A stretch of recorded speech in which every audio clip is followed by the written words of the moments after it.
can we start this over? Sure. I thought you were gonna I go know. down the list, and I was I like, yeah, was. I get great. nervous. I get nervous. And then the structure, we could cut this section out. The intro was great.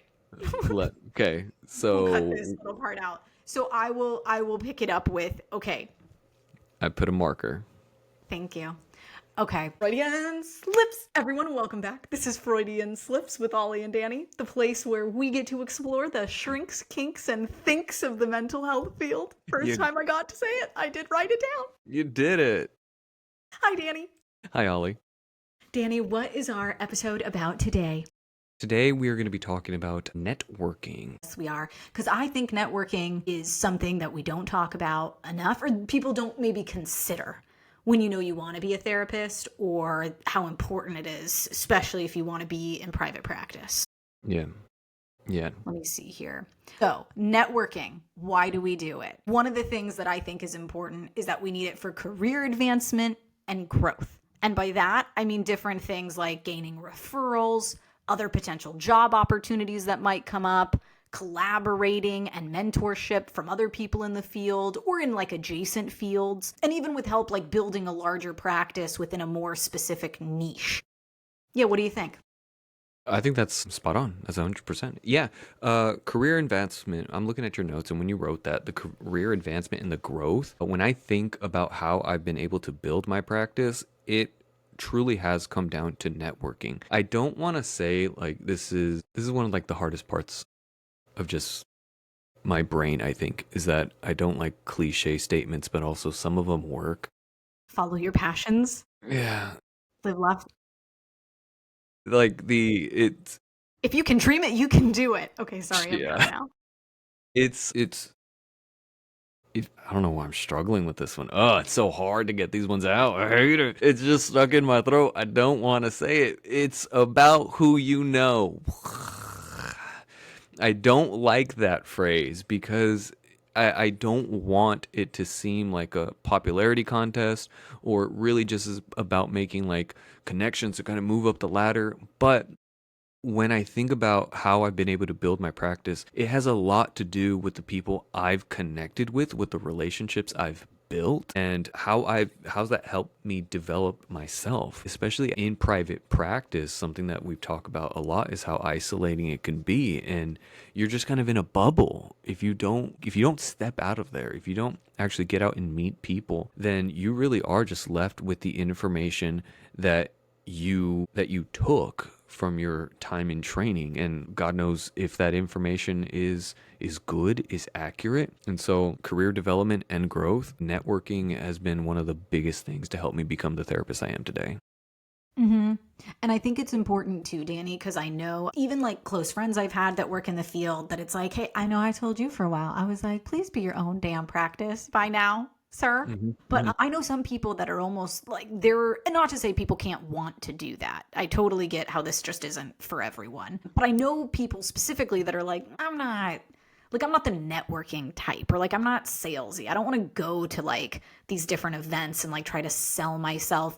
And I think I am definitely more that kind of personality. And so I think it's important to note that there's like ways to do this that I think you can do that feel, what's that word, that like resonate with you and who you are. And like, for example, I was thinking about how, like sex therapy, right? We could go to pelvic floor specialists in our Yeah, yeah. areas, or like different doctors, different, if you work with kids, there's so many different like centers and after school programs and things that you could just talk to people that run those in your area. And you're like, oh, hey, like, or contact them like, hey, I'd love to grab coffee sometime and like Hmm. hear about what struggles you're noticing, or if there's like supports that they ask for that like maybe my services could help. And you guys just talk about how you could help each other, or how you could provide a support, or at least just be a referral if people in the area need help with certain things, and why you specialize in that.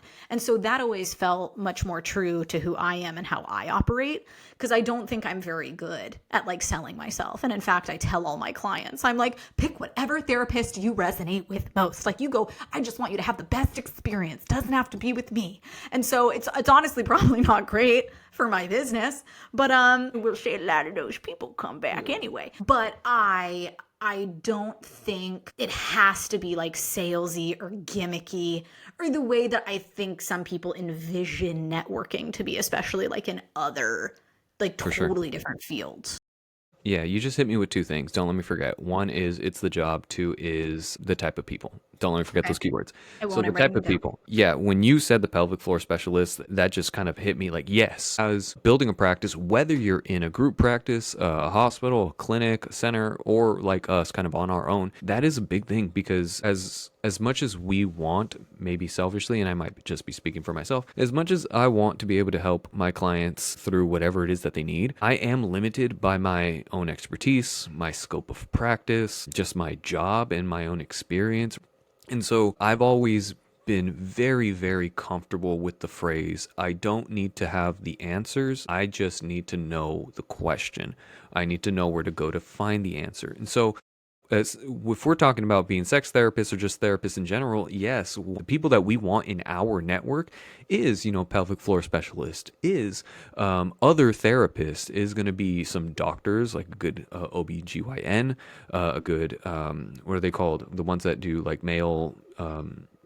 urologists, Urologist? I was going to say a birth doula. a doula, a midwife, a sex surrogate, Yeah. right? Those are all people that we network, and I'm very, very happy to know Hmm. because that not only makes my job easier, but I think it does provide a much more consistent and better quality of care for the client.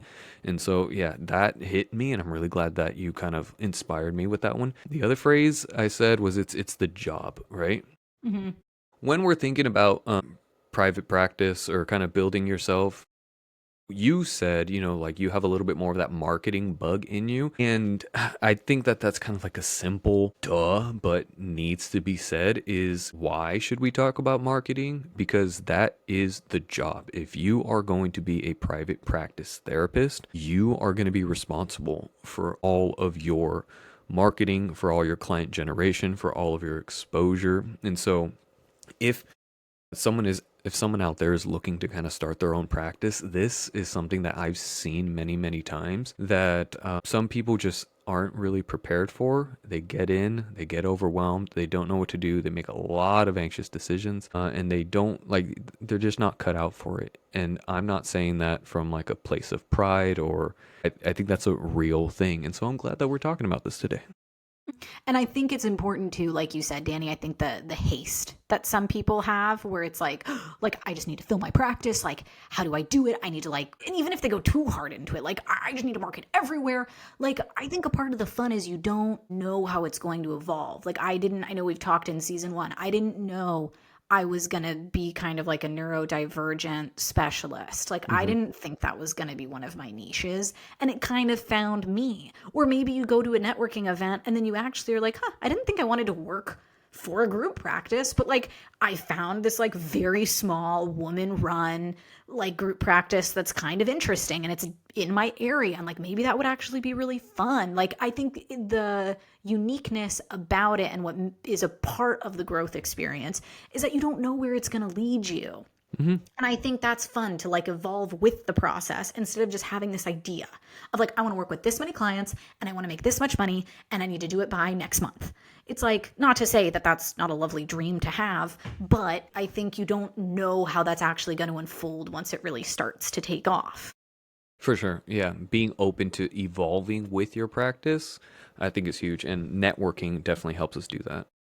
Another thing that networking, I think, helps us do is like build our own professional development and a support system. Because, like you said, Danny, it could be very isolating. So I think this can help us reduce the isolation. We can stay informed about new things that are happening in the field or just like any new, research and things that are out there, or even stay informed even with our own community, like what supports are out there.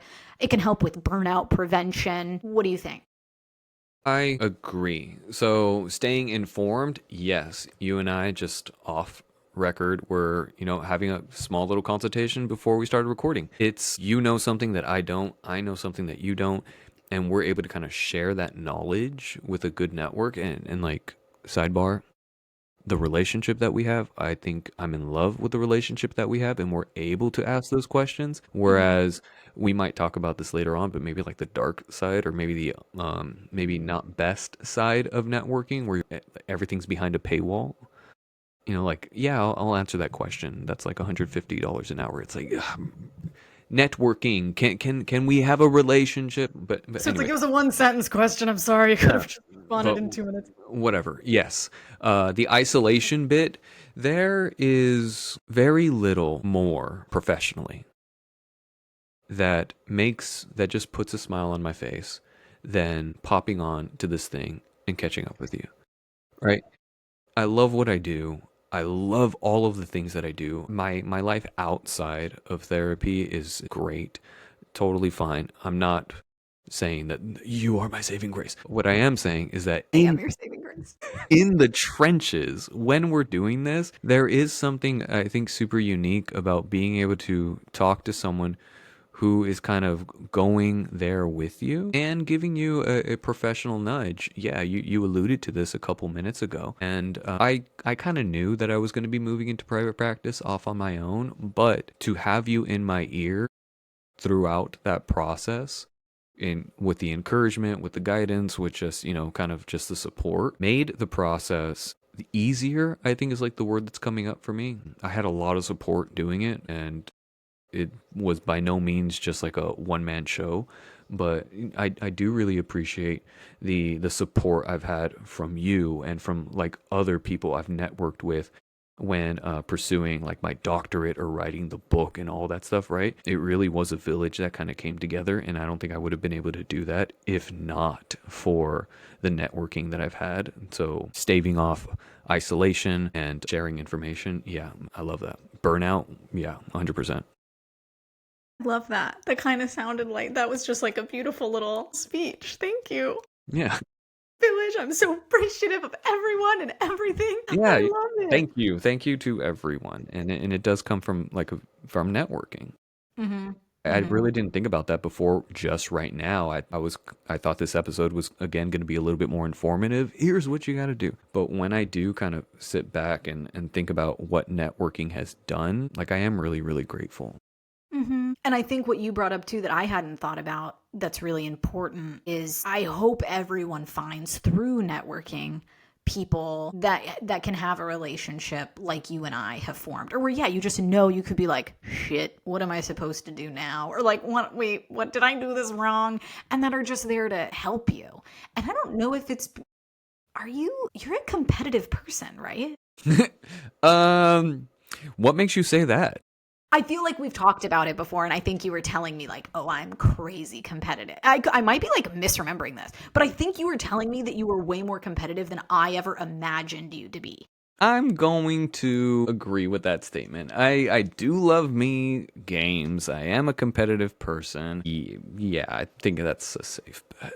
Okay, okay, then maybe I was wrong because for a minute I was like, "Well, maybe you and me can do that," because like I don't feel like I'm not competitive, by the way. I think I'm very competitive with myself, but like I'm just 0% competitive. If someone was like, well, I bet I could beat you with this, I'm like, probably. I've never done it. Like, sure, I don't care. Like, go for it. I want a snack. Like, I'm so whatever. But I was like, maybe that's why you and me aren't the kind of people to be like, I would love to help you with that. And I will just let me introduce you to my $3,000 package that can get you there. And they're like, lady, I just had one question. It's like, I think I like helping other therapists. And even if someone had my same niche, I would just be like if it was like a technical question, I would just be like, oh yeah, sure. Like, this is where I have found people, or like, I don't know, I noticed this works for me. Cause honestly, I feel like we could write our roadmaps for other people and it won't work the same. I feel like it's like a diet. It's like, well, I Thank you. eat what she eats and I don't look like that. And it's like, well, yeah, because like maybe you're not 6'6" model. Like, I think there's different nuances to things where like something's going to feel like it resonates more with me. And I think clients notice that, or it feels more genuine, where you just have to find what works for you. So it's like, I want other therapists to succeed. But yeah, so for a minute I was like, maybe it's because like we're not the most competitive people. And then I was like, oh no, I never mind. Danny's incredibly competitive. Never mind. Well, hold on. Hold on. Let me reframe that, or let me make sure that we all know what I'm talking about. When it comes to, fuck, am I Because competitive? you are like this too. So I'm not saying the competitive thing is bad. It's just in my head originally. I was like, oh, maybe it's because we're both like, so whatever. But then I'm like, oh, wait, no, he's not. So if anything, I think it's like even a better thing that someone like you is like, I want to help other therapists. I feel so exposed right now. Sorry, never mind. No, it's am I competitive? I think I am competitive. I think I am competitive, but I love learning and I'm a good team player. I'm going to say that.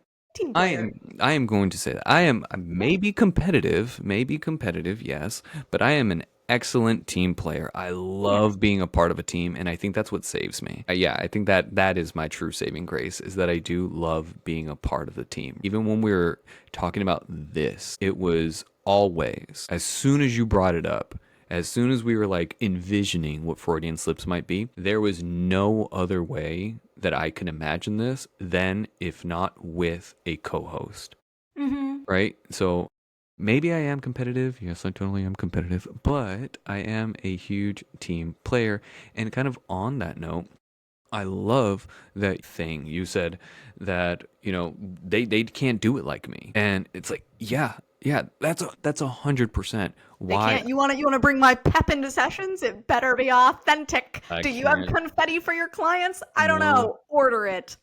It's a no, great add-on. that really is kind of where my heart is when it comes to consultations, because not only are a fair chunk of my clientele are they other therapists, but I do have a few consultations with other therapists, and number one, we are all just regurgitating everything that we've ever learned, right? There's very little new things under the sun. It's just all information that's just kind of repackaged and repurposed. And so it's not like I can claim any of it. But number two is that no one can do the work like I can. So even if I give you all of my tips, all of my tricks, you're still going to have to do it your way. Yeah, like you got to tweak it. Yeah. And so it's like, yeah, fine. I don't mind answering a question. It's information. That's a part of the job, is giving people access to good information. People helped us. Yeah. Yeah, for sure. So again, yeah, I don't know. You have me very impassioned today. I And know. I love it. This is so fun. Well, okay, and Danny, what are some examples you have of different types of networking? Types you've done or just like types you know of? so let's see. Workshops are a few that I've done. By that, what I mean personally is I've actually gone to workshops for like certifications or for just continuing education. Yeah, we can do them online. There's a lot of like online libraries that you can just fast forward a video or just read a study.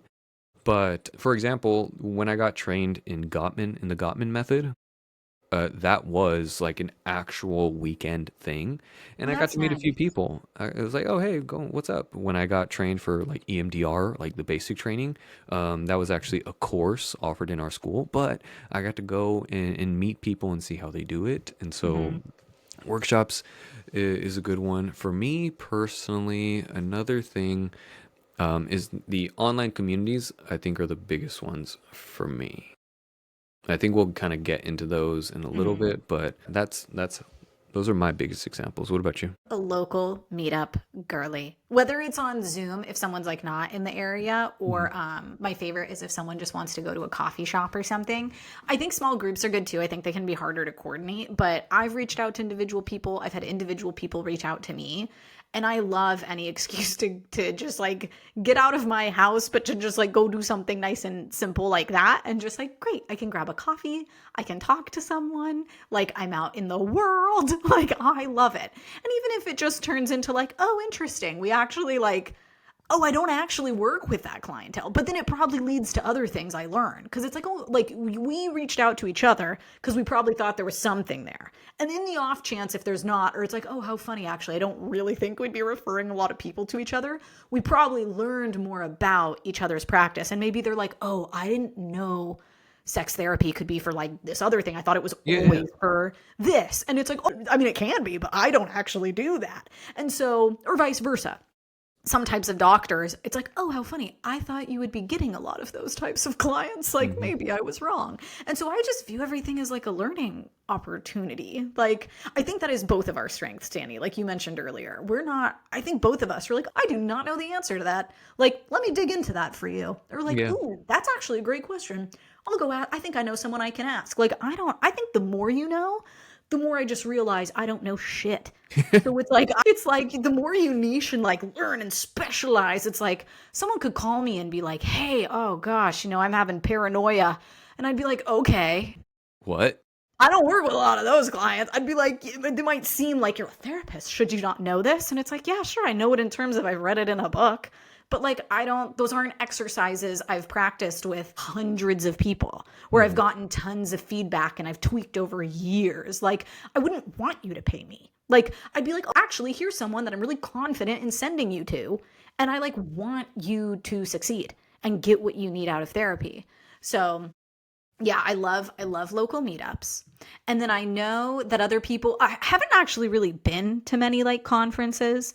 I think I've been to like one years ago, but I would like to go to more conferences. I think that would be fun. It's Maybe just I we think carving can. that'd be fun. Yeah, because we here in it's funny that you say that you love local meetups, and here we are like on opposite ends of the state. I know. But here down south, Southern California, because down south means something very, very different. Here in Southern Southern California, California. yeah, in Southern California, we have the what is it? The evolution of psychotherapy. It's fun. Well, Yeah. Camp, I think it's Camp. Yeah, it was Camped or Asect. I think it's Camped this year is in San Francisco, but I'm literally gone that weekend visiting in-laws in another state. So I would have tried to go to that one. Um, but yeah, it's like I think when I was earlier on in the career, it was just like I didn't really have the extra money or the time because it's like between what it would cost and then not seeing clients for like full days, it just wasn't worth it to me at the time. And now I think I'm at a place where it'd be more fun to like prioritize that kind of stuff. But I also like I think one time there was one that seemed interesting and it was in like Miami and I was like that'd be fun, but I'm like that I want to make that like a full trip. Hmm. And then that's going to turn into something too. So it's like, oh boy, you got to pick your battles. Southern California would be good. That'd be a Yeah. fun spot for us. And maybe that's what we end up doing, right? Maybe we can go to a We will conference finally meet. and we can just like be a part of the conference, and that becomes the episode. Wow. That'd be crazy. Put that on the notes. That'd be fun. Yeah. Oh, I'd Before you love go that. on, there was another thing that I actually have done in like support groups. So this one actually goes back to COVID 2020. Mm, So another thing that networking really did for me is in COVID, because that's when I started practicing, and so the world shut down. They were a beautiful, beautiful soul. I really do respect and adore this person. Their name is Robin, and they got a little support group together. They met like every Friday, and the what it takes to really hold and run a group, she did amazing. And yeah, you log in, everyone had a little chance to speak. This is what we're doing. They had a little topic of the day. And so, yeah, support groups with a small little virtual group to kind of expand your network, I also think is really cool. And I've done one of those. When it's done well, it's beautiful. I think really did kind of help me build a little bit of the confidence to kind of put myself out there when it came to doing a lot more of my solo marketing. well, I love that. Actually, okay, I'm glad that you paused us because right as you said support groups, I was like, I don't know how I didn't even think about. I know not everyone chooses to. I made a work Instagram, which I thought it was fun when I did 25 days of Sexmas, but it was definitely just something I wanted to play around with. I didn't really want to get clients necessarily because I wasn't quite sure how I felt about like finding clients on Instagram. It was more just like providing education, and I honestly thought it'd be a good way to get me to work less because I would spend time doing this other kind of creative thing, and I'm all about trying to do different things that maybe work my brain in different ways, and I don't think I'm the most creative person. But it was through the Instagram page that I would like get invited to be on all these people's podcasts, and I actually met with an infertility clinic that I did multiple like presentations with. And I think I've got like a few clients from doing those kinds of things. Like one person said they heard me on a podcast, someone from the infertility clinic I worked with for a while. But it's funny, like that was never really even the like thought of it for me. I thought it was so cool that it opened up these doors. Oh, there was one of those apps. I really wish I remembered the name where it's for intimacy with couples. and there's like questions. And this app reached out to me, which now I'm kind of like, you a-holes, you're doing this so that you don't have to actually pay people for their help on your app. But whatever, it's beside the point. At the time, it was cool. This app reached out to me and was like, hey, you're a sex therapist or an intimacy app. Like, you can write like 3 to 5 questions for our app for couples to answer. And we'll like create like we'll give you like your stats, and it'll see how many people like answered them, and they can like them and rank them. And so now I'm like, okay, haha, like, thank you, They nice, but like, gotcha. rude. Oh yeah, they got me, sucker. I was like, oh my god, I'm like, look at this is so cool. So I wrote like 3 questions for an app that I think every now and again I get an email that's like, wow, like 50,000 people have answered your question. And I'm like, cool. So I mean, not the end of the world. It's not like it took me a ton of time. But it was just like little things like that like, dude, they lead to anything? Absolutely not. But like, what a fun fact for an icebreaker. Yeah. Yeah, you on a date and they're like, oh, that's what's something interesting about you. And you're like, I kind of I'm in partnership with this app. No It's big like deal. you could just say weird shit. It's fun. I'd like to preface I'm married, and I've never said that on a date. I just think it'd be a fun way to be like, I'm on all these podcasts. And Ugh, the chore. All these people want to talk to me. it's a really hard life. Oh God, I need to get a manager to Yeah. just weed through all the interest that no one's paying you for. They just think it'd be fun to connect. But those are other things I've done that I actually really liked when I was doing more of the social media stuff. And then it's like practice just got really busy and you can't do that stuff as much. But I think those things were really fun. And I think I'd still like to sprinkle them in a little more than I currently do. Love it. Okay, Danny, why do you think we're not taught about this in school? I have my answer. You give me yours. You want me to go first? Yep. Okay.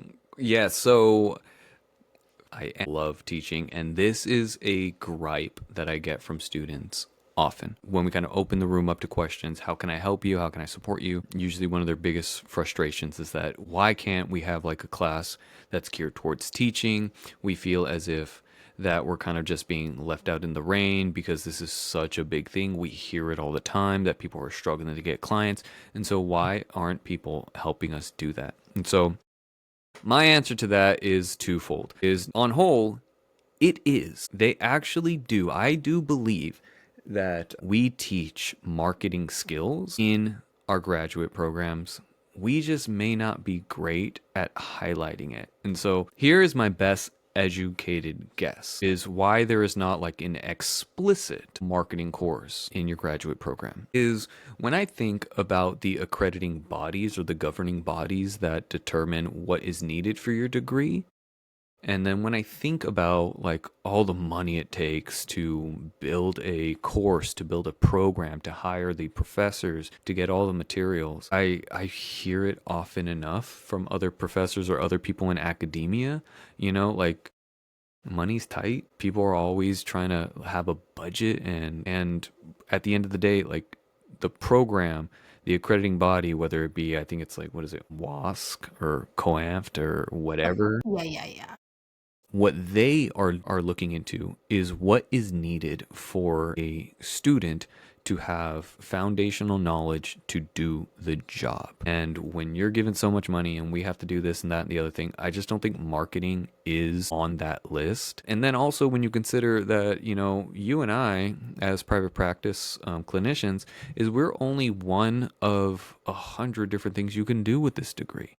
And so I think if we really started making a class explicitly about marketing, then we also have to start making a class that's explicitly about, hospital things that happen in the hospital, about, how to work at clinics. And we know that, substance use recovery is not a subject that is well represented in graduate programs. And so that's my first thing is I think that number one, there just isn't room when it comes to like building a program. And so I don't really think that that's the school's fault. I think that's just kind of it's just a thing. So that's my first one. Do you have one to jump in with, or you want me to go into the next one? Well, I guess to speak to that, I don't know if it needs to be like its whole own class, because I agree with you. I think then you start getting into like, we didn't learn about sex therapy. I took one class that was like intimacy or sexual health or something. Like, It was nowhere near what we learned in our PhD for sex therapy. So I totally think you're right. There's so many things that we could know. However, I think so many therapists, like a very clear route people can take is opening a private practice. And so to this day, it was my couples therapist professor. She was awesome. It might have just been even at the end, or like second half of one of the classes. She's like, okay, and by the way, now, like, I'm going to break down for you guys, like, how you could, not even like logistics, like how to do this. It was just like, listen, if you want to be in private practice, I think she like let us know you can't be an LLC in California. And she broke down like, here's how you can try to figure out what to charge. Here is, you got to think about how much are you paying for the space? Mm-hmm. Are you going to do teletherapy? You got to make sure your consent forms are, it's like, it was just this like there was like a bullet pointed page she did on like Word that she sent to all of us. And it was like, if you want to make X amount a year, this is how you work backwards to figure out how many clients you need. What are you going to charge? Are you going to see couples? What's that going to charge? How long are you going to see them for? Like things you have to take into consideration, but like very bare bones. And that to me was like no one talked about this stuff. Yeah, And yeah. so that to me felt like a saving grace. So I guess nothing to necessarily like add to the point, but I just want to, like, when you were saying that, I was thinking like, yeah, you're right. I think in terms of adding its own class, it's just sticky because then how do you pick what to add and what not to? But I do think it deserves an honorable mention somewhere, or just that like bare bones foundation of like, hey, and by the way, if you guys want to go into private practice, here's some really good resources, or here's some like places I would suggest you go that can really help you with the business side of it, the marketing side of it, just like anything. Like at least where I went to school, Danny, we got, minus that one professor, and I love her, like nothing. Yeah, no, But for I'll sure. explain why I think that after. So what's your next point? Before we kind of leave this one is yes. And so I do think that speaks to the professional or like the professor, right? Because obviously we all bring in our own individual knowledge. And so one of the reasons why you might not be getting that knowledge in your course is because your professors aren't in private practice or they don't have a lot of experience. And like here's something I feel bad saying. I want to be very respectful when I say it. Can I just ask for grace from everyone when I say this very, very lovingly? I think you might know this if you choose to kind of be in the academia field, but because of structure, because of things that are beyond my understanding, there does seem to be a kind of waitlist, work pool, fill in adjunct thing. And so what I mean is that obviously schools will have full-time faculty, but they will also, fill in the spots with a lot of adjunct professors.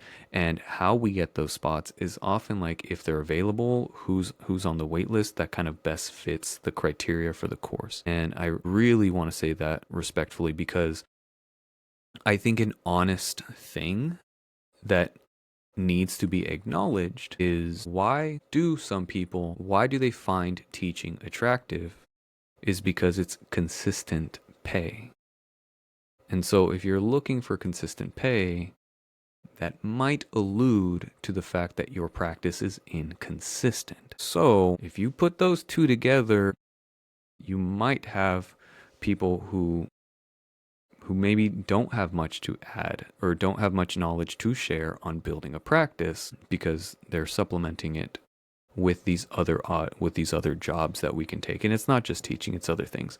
And so yeah, It could be bartending. I've actually heard of a lot of therapists that bartend. yeah. And so I would love schools to be able to kind of really look into the people that they have. And I know that on their core faculty, they tend to have very, very good people at my university. I know a lot of them on the faculty team, and I think that they're amazing at what they do.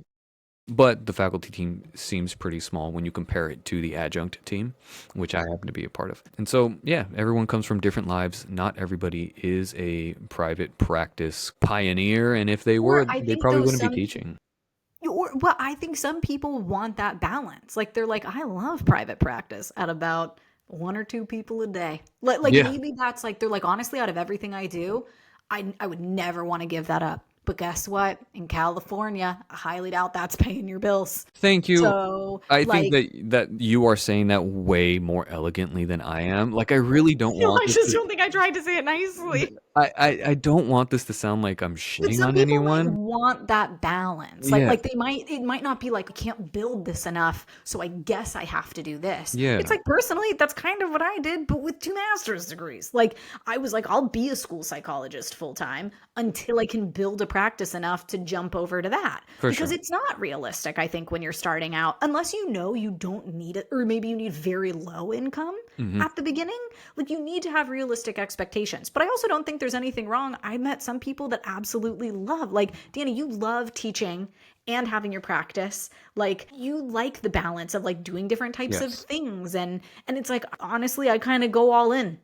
I Hmm. love seeing clients, but there are days where I'm like, "Oh, I see a lot of clients." And like it would be cool to switch things up or have just like a different thing that you dabble in. So, no, I think that's a completely valid point. Thank you. Thank you. Please don't come at me. Oh, Whatever. wait till you hear my reasoning. Okay, but for Don't this worry. one, whatever Ollie said, I ditto that one. That yes, balance. Some people want balance, and some people they find that balance because they don't want to go full in on private practice. And so again, that might be one of the reasons why we Mhm. just don't have that in the classroom in the graduate program. Mhm. So you go before I get crucified, Okay, or don't do I worry. go on to the next one? Or do I go on to the next one?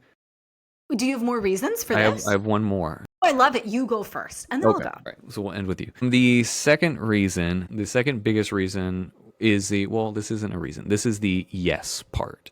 It is. And so I have a no waste your time policy in my classrooms. I do my best to guarantee that everything I'm going to ask you to do has value in the real world. And so when people say, oh, I didn't learn any marketing or any networking skills in my graduate program, what the hell?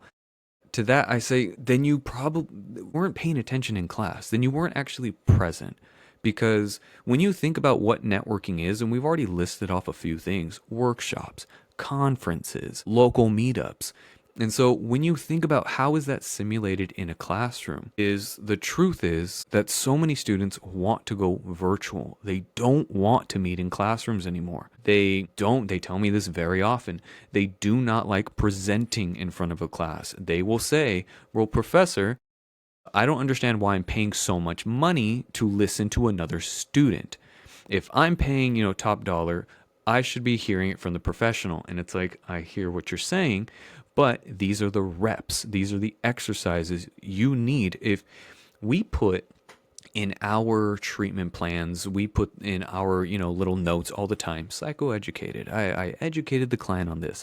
And yet you don't want to present, you don't want to read your textbook, you don't want to take notes, right? And so if you don't know how to network, then look back at your graduate program. Everything that we do is geared towards helping you build that relationship. The group projects that no one wants to do. That's networking. You're supposed to be talking about, where you want to go. Can I get your number? I talk to quite a handful of people that I went to school with because we all do different things now. And it was because I took that time to get that number to reach out. A lot of those students now, a lot of those colleagues now reach out to me. Why? Because in school, I did the presentations on the things that I was passionate about. And so when I go up there for those 10, 15 minutes, they are listening to me and they're like, oh shit, like this guy might know what he's talking about. And they remember that a little down the line. They're like, this guy was on it. I want to talk to this guy, or this guy is doing something I'm not doing, so let me just send it to him. And so yeah, I do think that it is embedded in it. It is a part of it if you actually let yourself be a part of the program. We've talked about how long our programs are, right? Mine was 3. I think yours was like 3.5, Because 4. I did the two. There we have a 2-year track, and so many students want to just go through it. And it's like this mindset, it's this student mindset that I'm always trying to kind of break and wrestle with, where they believe that they're not therapists yet until they get paid, until they get the letters behind their name. But you know this, so we are seeing clients while we're in school. Yeah, you're like, what the? Who trusted me with this? Right. And yet they still don't consider themselves therapists and are therefore not doing the things they need to do, i.e. networking with their cohort. They see their friends as just friends, as students. And I think that's one of the things that really kind of shoots them in the foot. That really does hurt them in the long run. Appreciate that they don't come in um believing that they know everything, because I have run into a few of those people and they are frustrating. But I do believe that if you are interested in going to a training program, if you are interested in becoming a therapist, what I've always told the students is that your job starts day one. You clock in. Every class is a workshop. Every class is a training, is an opportunity for you to meet someone who's going to be in the field. You all are graduating together. You're going to all be thrown in the pool together. Why do you start back from zero with not reaching out to anyone, with not, you guys sell all your books, you rent them, nobody wants to keep them, but it's like these are the foundational things. Now you're just going to spend all this money trying to relearn it. Soapbox done. What's your next one? It was so good. That was so good. We took very different angles to Okay. that. I like love yours. That was awesome. And now I'm like those were all amazing points. Like this is nothing that I should have answered like that if I thought of it from that angle. I think I just took it as like, why do we think like master's degrees education does not teach us this at large? Again, not meaning it should be its own class, but at least where I went to school, Danny, Mm-hmm. I feel like it was almost, and this is, see, you thought you were going to be confrontational. I would like to say I'm not a conspiracy theorist. I'm a very normal human. I went Uh-oh. to school. I did very traditional educational routes.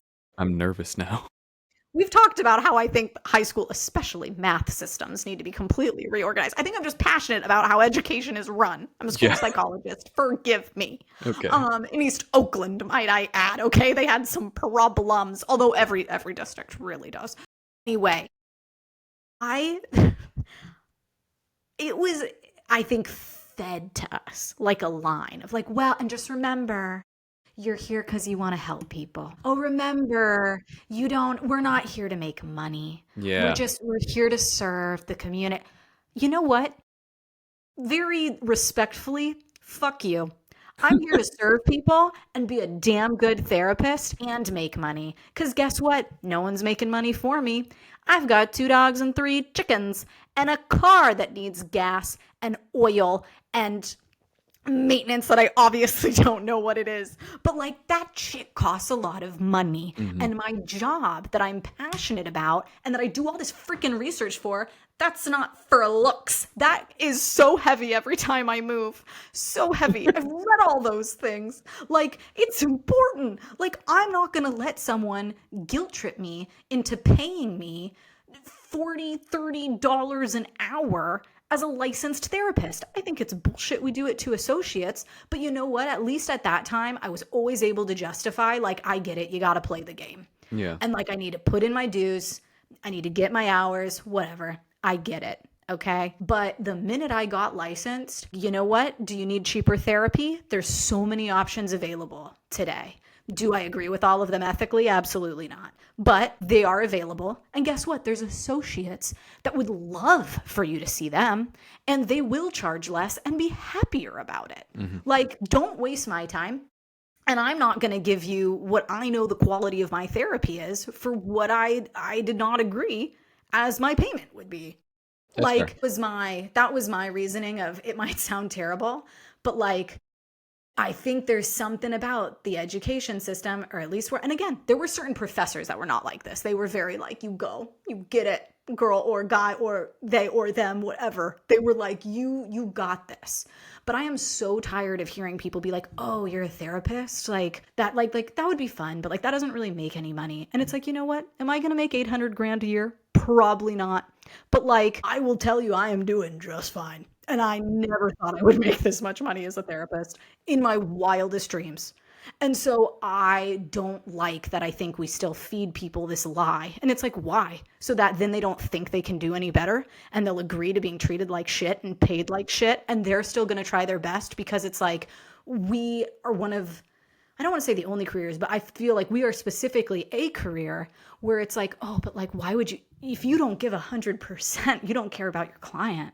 What are Hmm. you doing to them? What are you, it's all a freaking guilt trip at times. Or like the day I graduated, I think I got some email that was like, wow, like you graduated. Or like, hey, Ollie, we see that you're probably nearing the end of a program, because this wasn't like from school or whatever. And it was like, you should take this workshop on how to work with people with anxiety. And I was like, I just paid over 100 grand for grad school. No, thank you. Like, I think I got it. I think I'm going to be okay working with some clients with anxiety. And if I need some more help, I'll let you know. Like, I was ready to kill bitches. Not literally, obviously. I Not a harm like to myself or others. No 5150 needed here. No plans, no means. side note. Yes. I love that today your inner Ollie sounds like Owen Wilson.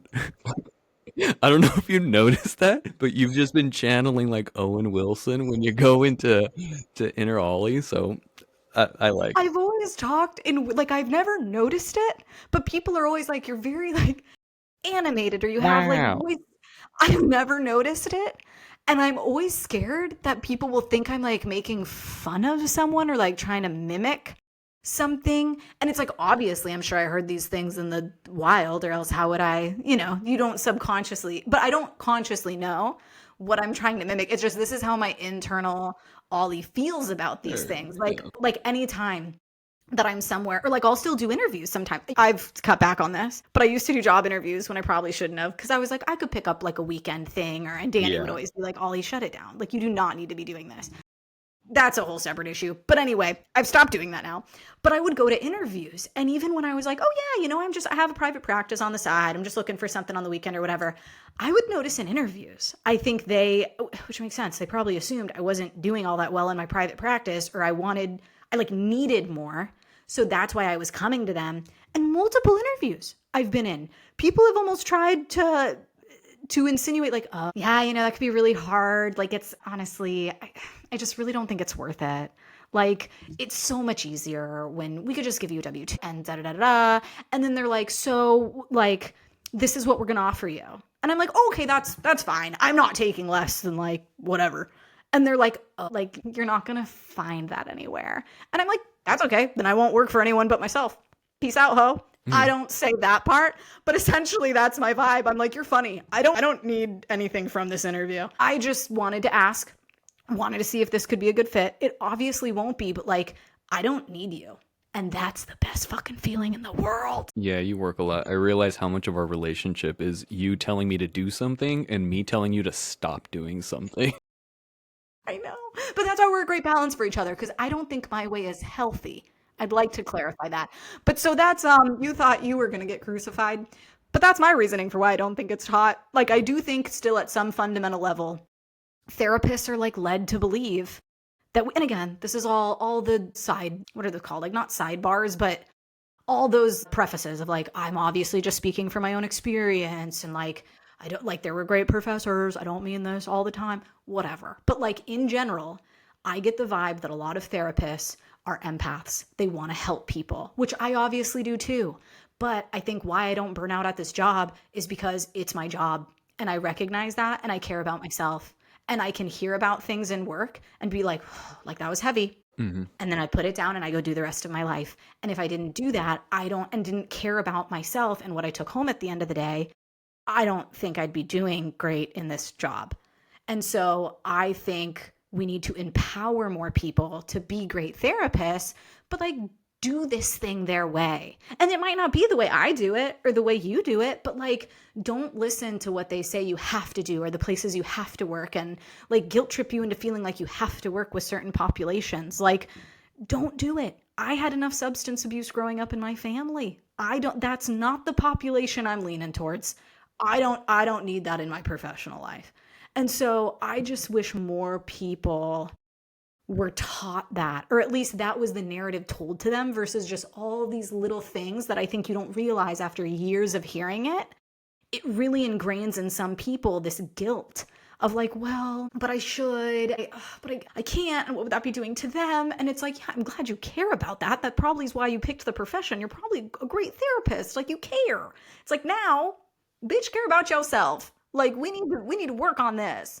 So I think there's a part of the system that wants us to believe we deserve less than we do. Maybe. And I so wrote that I not wrote that down because I think admitting. that's a very important point that we might come back to in another episode. Like I'm Yeah. just making a list of all the best worst advice, and I think that does deserve a spot on there. Like you're in this business to help, you're not in this business to make money. So Yeah. It's yeah, like, why can't you have both? yeah, ¿Por qué no los dos? we'll definitely come back to that one. Yeah. Okay, Danny, the next point I want to get to. So, wow, that was great. We're both, it's just I didn't know how angry we wildly both were. emotional day for us. I know. Okay, so let's move on to directories. How Yes. about that? Slightly lighter. So for those of you that don't know, therapist directories, just kind of as an overall definition, are online resources that list, I guess maybe they don't have to be online, but nowadays I feel like a lot of them are online resources that list licensed therapists, counselors, other mental health professionals, or people that are providing potential clients with information to find therapists that suit their needs. So these directories typically include a therapist profile, details about their specialties. Maybe some directories are specific to certain types of therapists or professionals. But basically, it's just a place you can go to search for a therapist. Do you have anything you want to add? That's a wonderful definition. I don't know if I'm going to add this, but I just want to make sure. Not only do some directories specify the kind of professional, but they also specify the kind of group. Yes. And so, Yes. So it doesn't just have to be individual.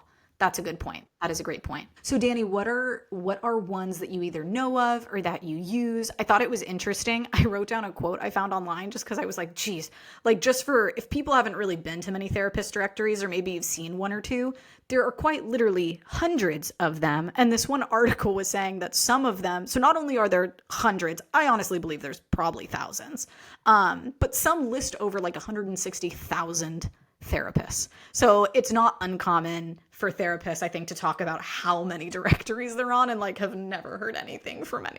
yeah, that I think beautiful. Remember that point.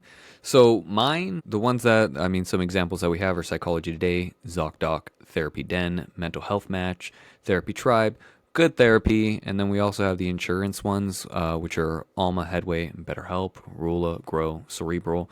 These all have directories in them, and so they're all places that clients can go to find their next therapist or their next, mental health professional. Me personally, I run a very minimalist practice, and so honestly, the only thing I really have, we talked in another episode about Monarch on Simple Practice, but Yeah, I was literally just thinking, I was like, I didn't even put that one on there, but I guess that's one. But the one that I actually use, and the only one that I actually have, is Psychology Today. Yeah, that's the one Is that I that the only one use. you've ever even tried?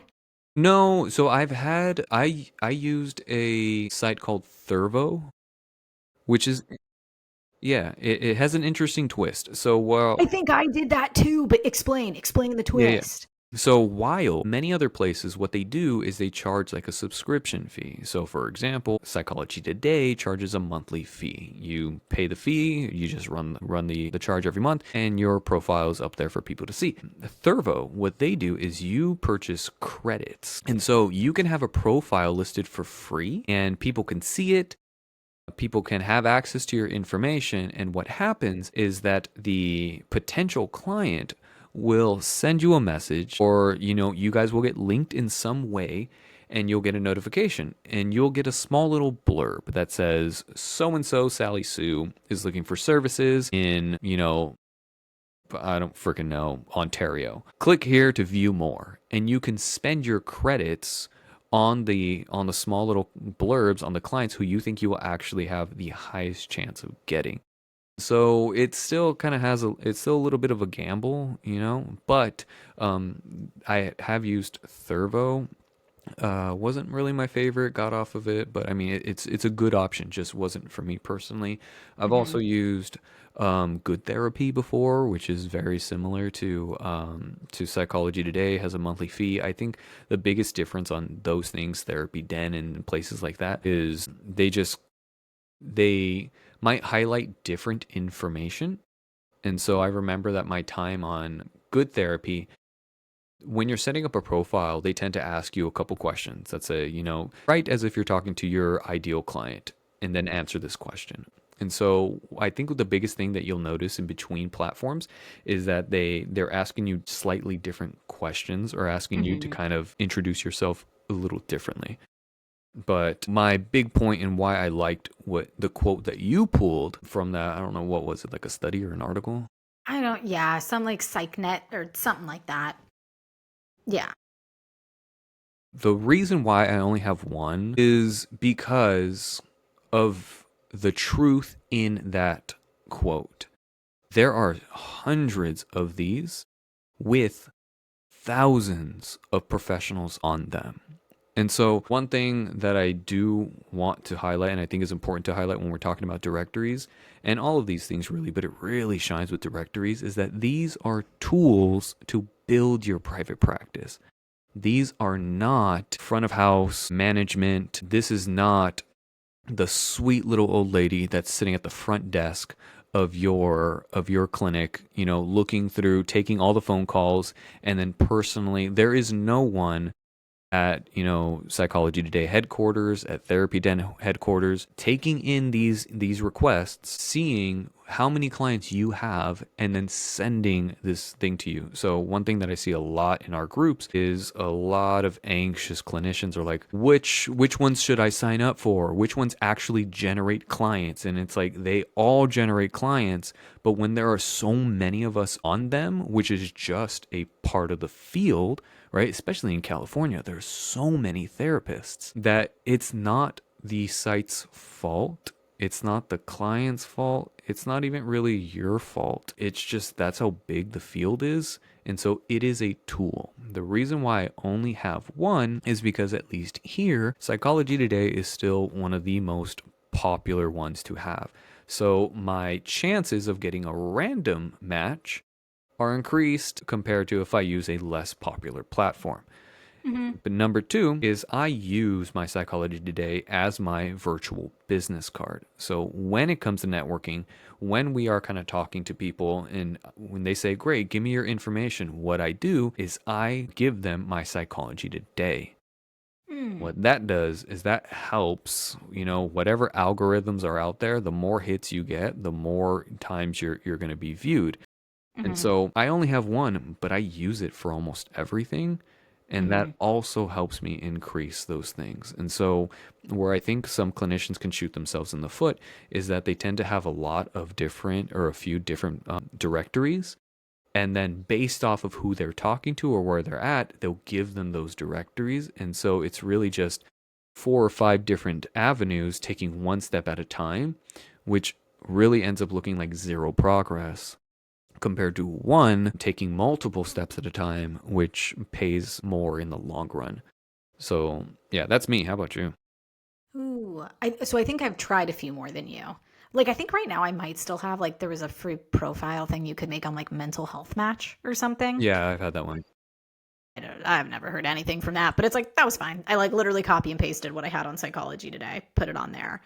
I also tried Thurvo. I thought the price for the like those credits did not even come close to the benefit I get from paying a flat rate for something like Psychology Today. So I didn't like the like jump on itness that you kind of felt. It's like, ooh, like I want to bid this person before someone else get. It's like I didn't. It's like no, I don't check this stuff that often. I have notifications set on nothing. I don't like getting notifications. I don't have them for anything. So I was like, I was always late, and I didn't like it. ZocDoc also did me dirty. Psychology Today is pretty much my go-to one. I use Alma. And then the other, what's the other thing? I was bamboozled into BetterHelp because that was when I had time. I was in Idaho. I got a text because also you'll get texts that are like, oh, hey, this company like will pay this much, or there's like a bonus happening at this company. Are you interested? From like recruiters, I guess, or something. And it was under a totally different name. It was like a company I'd never heard of, and it was like, hey, like there's like a $3,000 or like something thousand, maybe one, I don't know. It was like 1,000 or $3,000 bonus. Like if you're interested, like we can hop on like a 10-minute call for if you see one person with us, we'll give you like this bonus in California. Yeah. And I was like, well, you're lucky. I have time. I'm in Idaho. So I talked to them, still never, ever, at no point said it was BetterHelp until the day that because I was like, cool, I'll get one or two people on here.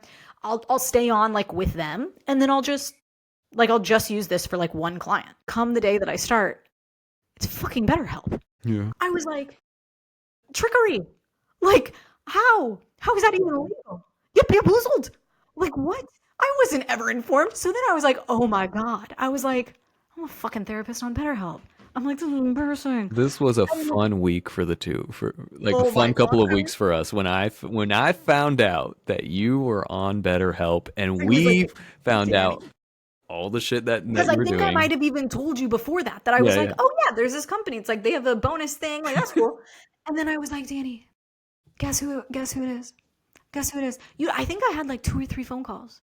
And I think if I No. remember correctly, you even asked them specifically, like, this sounds like BetterHelp. This is not BetterHelp. And I think they Yes. I told mean, it you. was like, I was just like, oh, this kind of sounds like those companies. And I think I mentioned BetterHelp. I mentioned like another one. I think I might have mentioned Cerebral because, it's such a love hate. Like, you gave me it's like a toxic relationship with a parent. Like, you gave me, the hours I needed during COVID, and like driving an hour to my office during that time would have taken me years to get all my hours. Like, so do I thank them? Yes. And it's like the minute I got licensed, I was like, it's my time to leave. Thank you for your service. I And am I am done. 18. I'm 18. I'm moving out. Sorry about that. But yeah, I was bamboozled. So technically I was on BetterHelp for a hot second, and they're insane. I feel so bad. I met like really good clients on there, and they were great. But it's just, this company was insane. And then even the rate they paid, and you're like, are you fucking kidding me? Like, this is insane. Like, it just even, yeah, they tried to even jip what the already gypped rate was. And I was like, this is wild. But I was bamboozled into working with.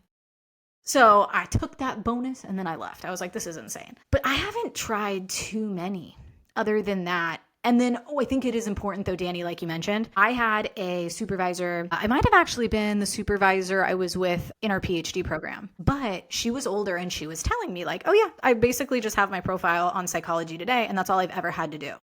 Like, she for sure got people through marketing and networking over the years, but she never like actively tried. She's like, yeah, just put your thing on there and you're good. So I think those things did work differently in the past. And then I have heard things about companies now that'll basically, they can take over your Psychology Today profile, and they can do stuff with the algorithm to where they're getting some to show up, or like where you'll be reached out to, but then it actually forwards it to like a company and not you. And it's like something that's in all these fine prints, or it's not clearly stated that they're doing that if you allow them access. And that's one thing I always knew. I was like, absolutely not. Like, if anywhere I work or different things are like, oh, and we'll cover your $29.95, a month thing if you let us, like, we'll take it over. I'm like, absolutely not. Same thing with notes. I'm like, nope, I got those, buddy. Thank you. Like, you give me people, and then if things get sketchy and I got a dip, I'm good. I got all my stuff. All my eggs are in my own basket. I don't know if I use that phrase right, but like, I'm good. I think I've we're got okay. me. Thank you. Easter's coming up, tis the season. But yeah, so that is something important. I think that there's also like algorithm things that I don't think anyone knows for sure, but definitely seem like there have been many therapists in like some of these forums that are like, I have clear proof that when people contact me, it does not go to me. It like goes to these other companies. And I'm like, that's insane. Really? So I think there's just so much changing and moving and evolving about these things that I'm like, Danny, I think I'd rather just have my stuff on one. It's just easier for me. I don't want to keep track of all this stuff. But I also kind of see the benefit to you dabbling in 5 or 6, and you never know when one might take off, or when the algorithm of one maybe prioritizes you and now you're getting all these referrals or something. Mm-hmm. Or you're just more accessible to people, so you'll probably get more people reaching out. But yeah, so I think that's an important, because I just think it's always like changing. Yeah, I would love to do more research on like the algorithm and how other companies might use a algorithm, but like I have heard of people somehow being able to get your info. I mean, that's that whole was like that 7 cups thing. Yeah. That I told you about that, Yeah, right? yeah. Because I heard about it. Yeah, apparently this website, 7 Cups, I was listed on there. I don't even know who they are. I didn't write anything for them. I think they just took it off something else and used it. But I'm like, also, if someone's contacting you, and then there's like a button that's like, contact me. And it's like, so if they're not contacting me, like, what? Yeah. Super weird. Yeah, I'd like to learn So, more about stuff like that, but yeah, yeah. So they're just out here doing therapists dirty. That's what I Mm-hmm. think. Directories could be useful. I just, maybe in the past, I think they filled practices. And I think now I try to view it more as like just one of many, many tools and things that are good to have, but you cannot rely on. Yeah, because again, why did they fill up practices in the past? Because there weren't so many of us in the past. And so when you were looking for a therapist, you went to one spot and there's only 100 people there. Now, if you're looking for a therapist, there's 100 spots that you can go to, each with thousands of them. And so again, like I don't think that this is really a fault on anyone. I think this is just how the field grows, and Mm-hmm. if you use it as a tool, then it will, it will work. Yeah. Danny, how about things like Google Ads? Why do you think therapists would use those? And I think along with Google Ads, I almost think when I search on Google, lots of companies have like reviews. So you don't maybe have to answer right at the beginning, but I'm curious your opinion on. I know therapists feel differently about being able to like get reviews, or if you want reviews, like hmm what. Yeah, I've heard a lot of people ask questions about reviews. I try and stay away from those just because I don't understand the legalities and the ethics behind them. And when we're trying to be as confidential as possible, again, it's one of those things that I'm sure people like, there is legal language that we can use to get past it. I'm not interested in it. For me, a review is you referring another client to me, giving me an opportunity to help someone else. So I don't think I can speak much to the reviews, but that is a topic that our field talks about often enough. What are Google ads? So these Google ads, what they do is they utilize SEO for better results, for local visibility. They also offer kind of data tracking so that you can kind of measure the results that you're getting. Essentially, what it is these companies, you can pay these companies. The example that we're using is Google Ads, but there are a few other companies, and they take your profile and they also use like keywords, and they help optimize your search so that when people are looking for things that are surrounding your field, your name pops up.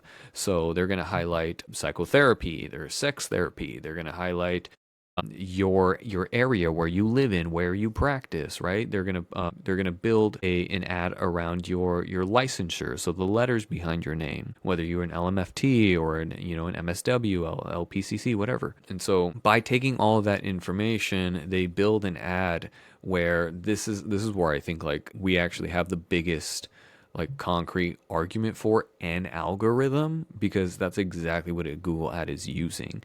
What do Mhm. people search for? What are the most important things, or what are the most popular things that people search for? How close can I get you to that, or how can we use that in your marketing so that when people do naturally put those things in a search engine, your thing pops up?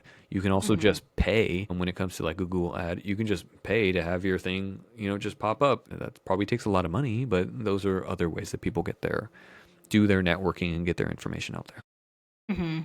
Mhm. I've never actually used anything like Google Ads, but I feel like one day if I ever actually had a website that seemed like it was optimized, or like really either I spent time or hired someone to be Yeah, like, you know what you're doing, I do not. Because my website right now exists. Oh, that's, I guess, another way of networking or trying to get clients and that's referrals is true. like we have websites. Websites. That just goes to show how great my website is.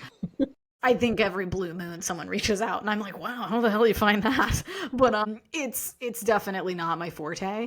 I think if I ever put a little bit more effort into it, that I think I find that to be like a fun side project thing, but again, almost less to get clients and more because I wrote on here like a freaking nerd, Danny, the like things that you could do if you have Google Ads are like determining your lifetime value, like understanding how much revenue you would generate from a single client over their lifetime. So like that correlates to how much you can afford to spending on acquiring new clients, and then like tracking your cost per acquisition and like monitoring how much you're spending to Mm, acquire a new client and adjusting your campaign. Like I find those things so fun. I don't know yeah. how to do any of them, but I'm like, I love the math behind it. I'm like, oh, you can like figure out, like in my mind, I'm like, wow, that person spends a lot on, or, that company spends a lot on marketing. And it's like, well, yeah, but actually it makes complete sense. It's like, I don't think that. I'm just like, I don't know. I pay $29.95 for psychology today, so $100 seems steep.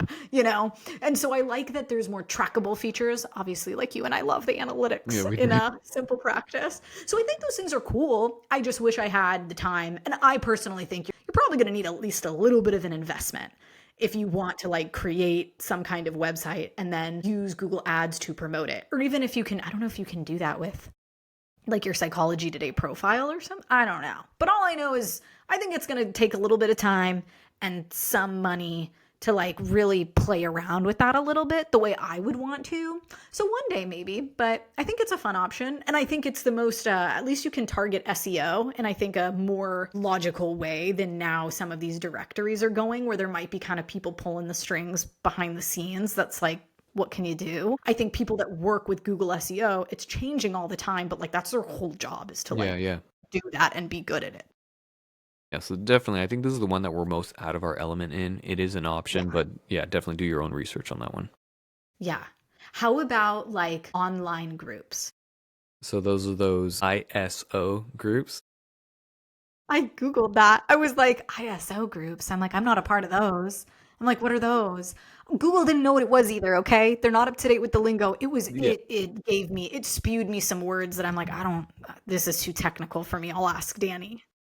In search of? ISO is freaking in search of? Yeah, in search of. Go on the Facebook groups now and you're gonna see it all over the place. Why? Why? Because it Like takes forever ISO. to write in search of. And so they just write ISO. It took me forever to understand why people wrote following in the comments. Yeah, Or F. so that they can get the notifications. I literally would be like, what the fuck? This person just contributed one word and it says, like, that doesn't even make sense with what they asked. Yeah. And then multiple people would do it. And I'm like, what do they know that we don't know? And That then they're you're being just like, putting F. people Come on put in. F. Yeah. Yeah. I was like, what? What does that even mean? And then now I get it. And I'm like, I think that's kind of, I don't know. For those of y'all who don't know, and if you're a boomer like Ollie today, Damn it. an ISO group or ISO searches, what that stands for is in search of. We use, because we're old, we use Facebook. And that has become like a big networking platform. They have a lot As of my groups. Hispanic grandmother likes to say, Facebook, Facebook. We've joined various Facebook groups that are, a little bit support, a little bit kind of hot takes, a lot of bit referral network, right? And so, for example, if someone calls me and says, "Hey, this is what I'm looking for," and if it turns out that we're not going to be a good fit, what I like to do is I really do like to hand them off personally instead of just saying, "Go on Psychology Today," or have me go on Psychology Today and just type in the bare minimum that I know about them and then hope for the best. So, what I do is I go on to these groups and we kind of put it out there. Hey, we are in search of a therapist who meets these requirements, whether it be, these credentials, these trainings, these hours, these prices, these area. So if this is you, please link your site below or send me a message and we can talk more, or I can, compile a short list so I can give to this potential client. So yeah, that's what ISO is. That's just kind of like shorthand. Is you'll notice that if you're on these groups, is that they'll often just put ISO and then they'll put like what they're looking for in a therapist. That is an in search of. I've found a lot of success. I think that's where I found most of my success, and that goes in line with the networking and meeting people. Because when we're on those groups, because I've made so many great relationships from using those groups, if I see a request that I think I'd be a really good fit for, I let them know. I say, hey, this is my specialty. I tell them a little about myself. I link my Psychology Today, my tool. And then what is always very like uplifting and very encouraging is that a few people who I've built really good relationships, they'll go and they'll like it.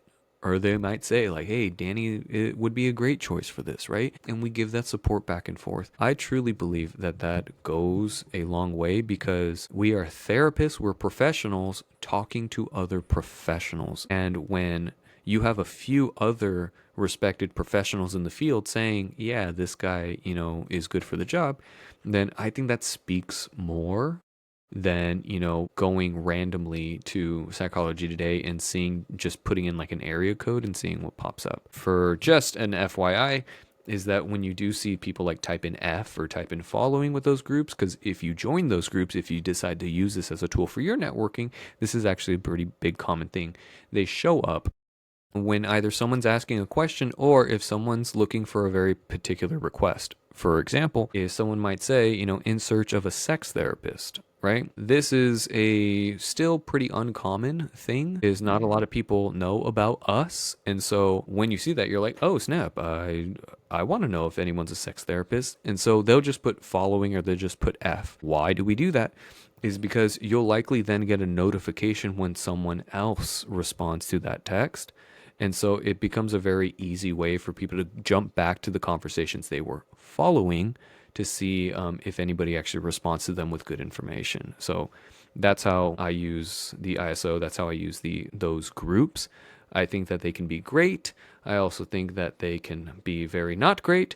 But if we're just strictly talking about, an ISO group, a Facebook group, I think that's also a wonderful tool to use for networking. Agreed. I think I use it less to get clients and more to the meetups. Love a good meetup or even a Zoom call with someone. So I definitely respond to therapists that want to just like chat with someone if it seems like we could be a good like help for each other. And so, or like complement to each other. So I definitely use it for that purpose. And also I honestly love the groups the most because whenever I have a question, Yeah, yeah. especially like and Danny too, I'm sure, there's like all these different ones I'm a part of. So there's like therapists in private practice, therapists in California, like just all these like subgroups or like like niches of and aspects of therapy. And it's great because sometimes I have questions where I'm like, ooh, in California, are you allowed to do this? And if I just go to the California group and type it in the search bar, Yeah. it's really likely someone's already asked that.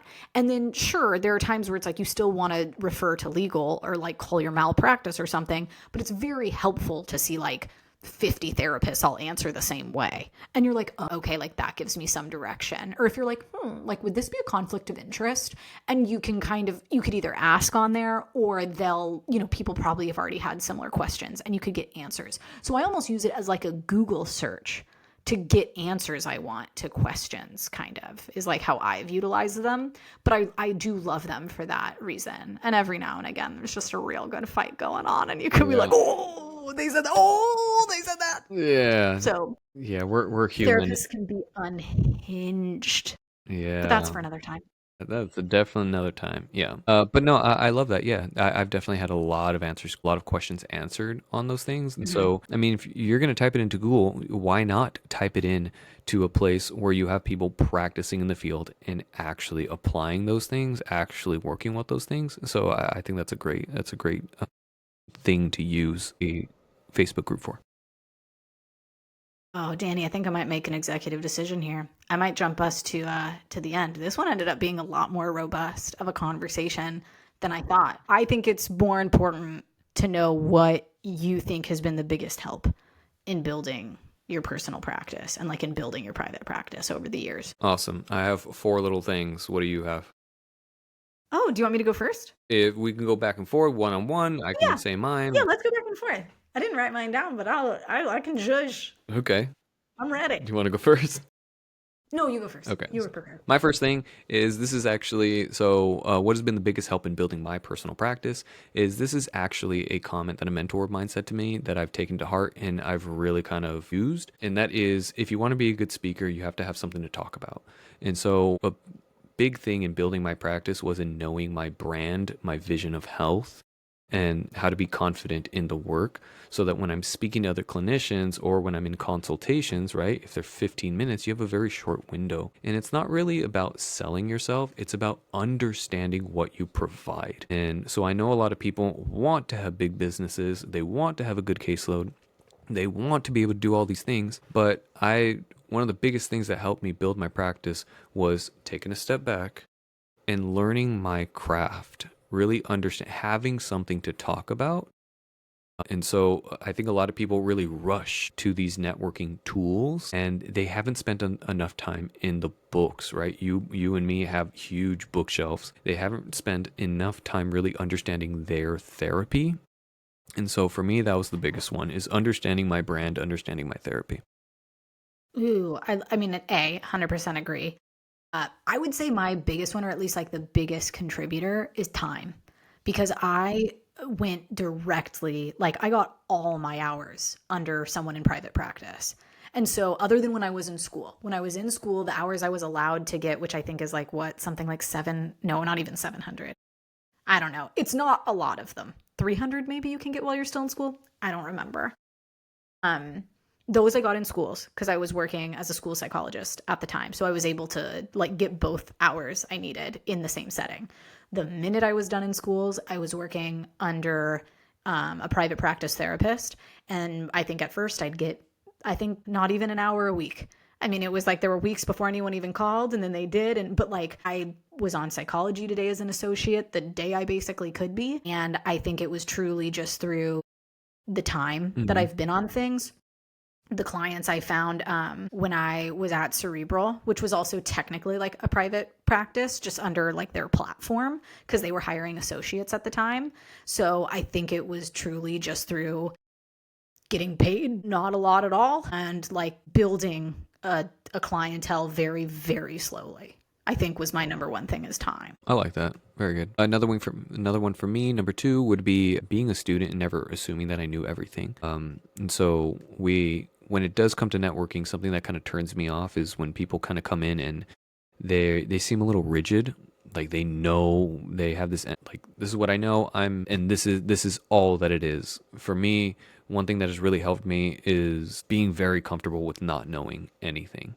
And even if I am very embedded in that part of the field, like sex therapy, I still want to come in and learn you. I want to understand how you see it because other people's perspective has just helped kind of just enrich my understanding. And I think that has helped me a lot. Is being a student. Yeah. Ooh, I love that. Okay, I'm gonna end mine with just two. Like, I'm just gonna have these are my top two things. Obviously, everything else we talked about is important, but my second one, and I think the other most important thing was sure, I created a niche, but I think it happened very organically, Mm-hmm. and I think it was a very genuine passion I have. And so I think it's not as much about the niche. I think it's more like the genuineness. Because, like you said, Danny on consult calls, like, I don't try to sell anyone. I'm just like, cool, like, what do you need? Oh, okay, great. Like, this is what I do. This is how, oh, okay, yep. Maybe we can do it like, oh, I see it. And it's like, if they don't want to move forward, I don't mean this in a mean way, but like, I don't really care. Like, I've never done this Mm-hmm. because I'm like, how do I build this and make more money? And it's like, I do what I love every single day. And I think people notice that. So I don't think I'd have the practice I did if people thought I didn't super care about my job. Mm-hmm.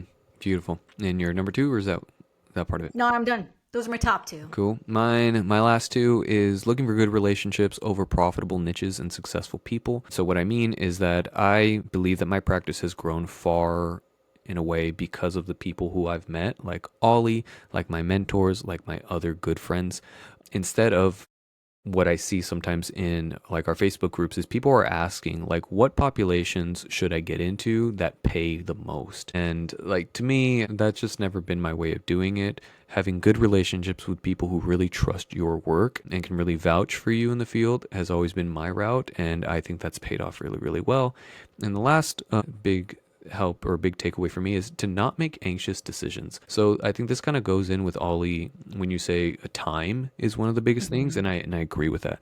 This does take time, but because in private practice this time is on your dollar, one of the worst decisions we can make is anxious ones where we're signing up for all of these things, now kind of getting all this training, trying to chase the new popular theory, trying to go on all these platforms when there is an ebb and flow. There is a natural ebb and flow that happens. It's the job. It's a part of the experience. And my practice has grown because I've stayed still when things were all over the place, when things were uncertain. And so I think that's that discipline that I've built so that when things even out, I've been ready to go back into it instead of trying to adjust back to normalcy because I've been as erratic and as chaotic as the world around me.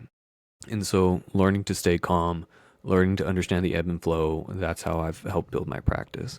This was a lot Oh, of fun. you've heard it here, folks. S&P 500, even when the market's low. Trust the process Yeah, and the trust the historical process. gains.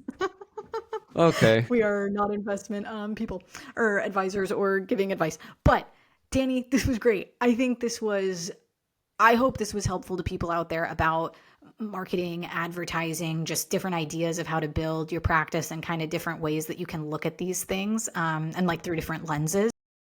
So I'm excited for the next one. Yeah. Thanks, Danny. All right. See you next time.